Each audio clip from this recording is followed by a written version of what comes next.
মাত্র 5 সেমের 3টি টিকিট 150 টাকায় কিনে কোটিপতি হয়ে গেল ময়রা চঞ্চল দে।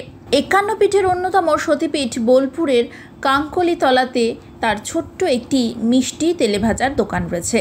আগত পর্যটকেরা স্থানীয় দোকানের নাম দিয়েছে কোটিপতির মিষ্টির দোকান।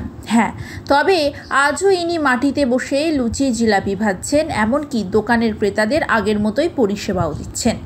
কোটিপতি চঞ্চল দে জানান যে উনি আগের মতোই তাদের পূর্বপুরুষদের দোকানে এভাবে চালিয়ে যাবে। পরিবারের 4 সদস্যের ছেলে ও মেয়েদের ভবিষ্যতের চিন্তা।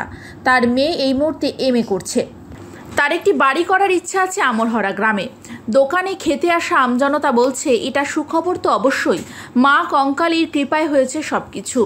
আমরা কোটিপতির হাতে লুচি, ঘুগনি, চা, মিষ্টি খেতে পারছি।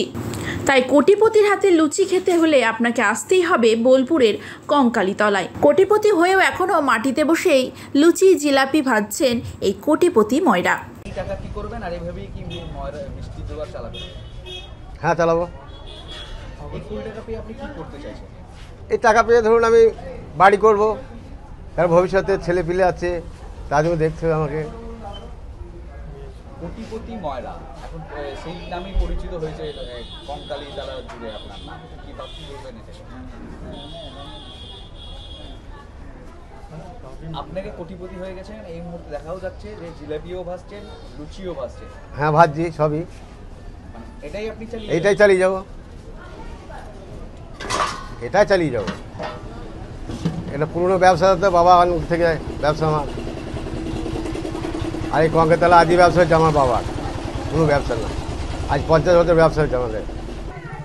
উনি আমার কাছে কালকে 150 টাকা দিয়ে একটা 5 সেমের বই নিয়েছিলেন। মর্নিংয়ের 5 সেমের পাতা, গোটা পাতা নিয়েছিলেন।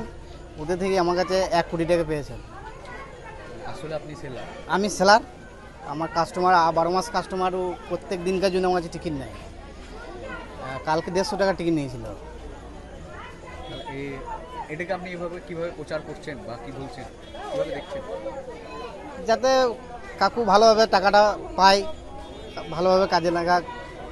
টিকিটের নাম্বার মনে আছে? হ্যাঁ, 90K 54978। আমি খুব খুশি যে আমার 12 বছর কাজটাও খুব পেয়েছে লটারি, গরিব মানুষ। ঠিক আছে, আমি খুব খুশি। আপনার নাম ও পরিচয়?